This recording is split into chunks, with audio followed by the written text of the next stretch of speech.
So let me talk about flattening the curve. We've all talked about flattening the curve of the pandemic. I want to talk about flattening the curve of anxiety.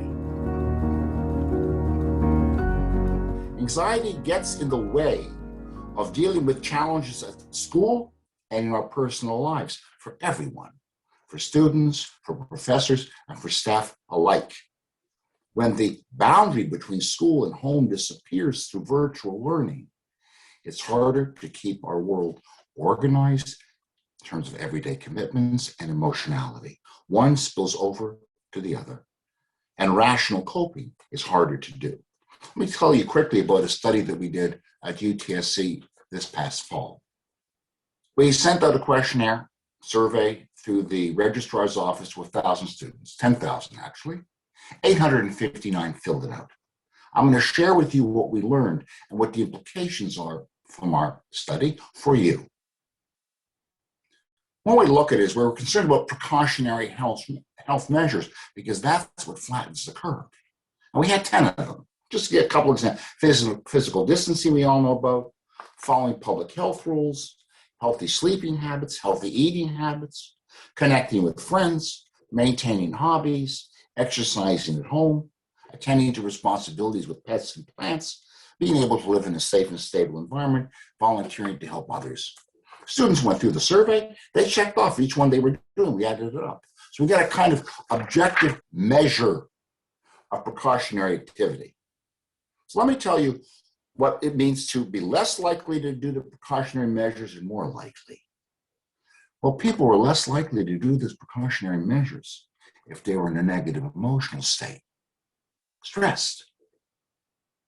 People were less likely if they felt a risk for COVID.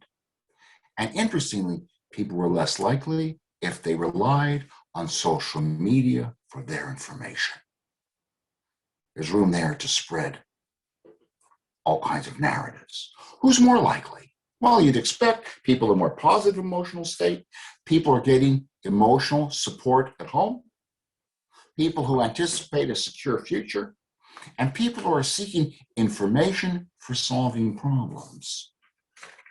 Now, I want to specify two different kinds of groups, an at-risk group and a more resilient group.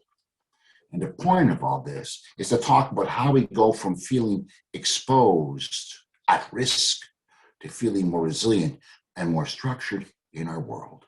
Ideas behind this have to do with danger control and emotion control.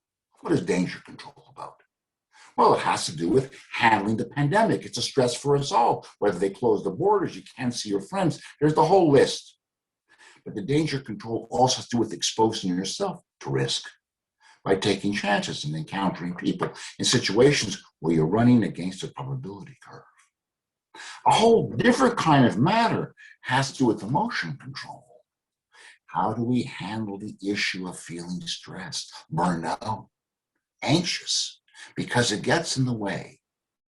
A little bit of stress is good, helps you focus. We know it from exams. But too much stress shuts us down. That's the problem we face.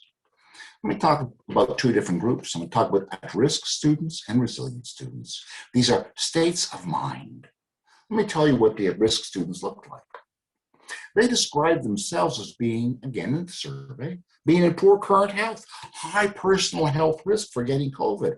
Also, having difficulty focusing on everyday activities and or work due to anxiety or financial concerns.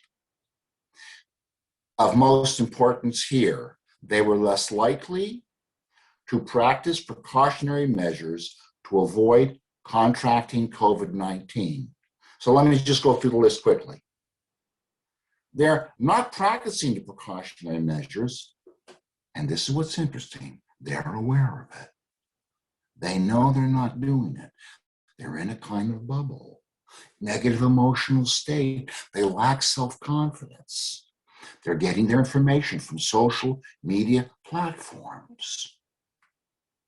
They're not blaming the government, they're not blaming the university, but they're lacking physical support at home. And they see their futures in a negative light.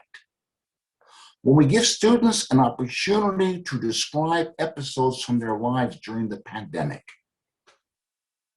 they're giving us stories of avoidance and burnout. They're having difficulty coping with the high demands at home in the absence of support.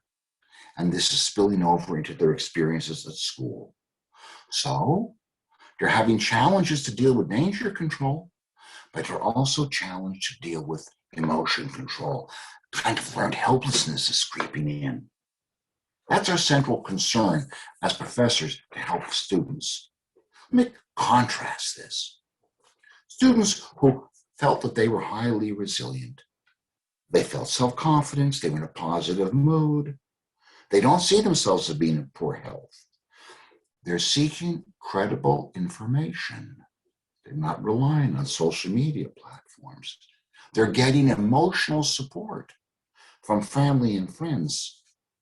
They're adopting different strategies as ways of facing challenges. And interestingly, also, they're sensitive to the changing resources and diminished resources at the university in the face of the pandemic and online learning. We have these two mental states. How do we help our students go from feeling at risk to feeling resilient? How do I help my students go? And I have students contacts all around the world.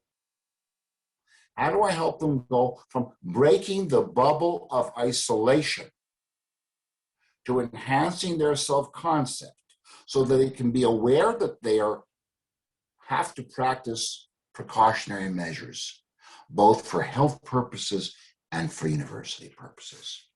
Here's my secret. Here's the fundamental thing that I've taught students at the university for almost 50 years. It's okay, first of all, to admit your emotional state. It's okay to admit your fear. It's okay to admit your lack of support at home, your burdens at home. We have many students who don't have an opportunity really to address themselves. So I'm talking in the end about self-care. Self-care is facilitated when we are honest with ourselves about our situations. Self-care is facilitated when we reach out to other people who give us support. Self-care is facilitated, we've done research on this, when you follow your hobbies, you take time to pick up your guitar, you take time to write a poem, you take time to do something for yourself. The more we interact with ourselves in an honest way, the more we reach out for others and help others in an honest way, the higher the probability of moving away from being the at-risk group toward resilience, because we're honest with ourselves, we respect ourselves, and we feel like we're members of communities at large, and the university community as well. Thanks for listening.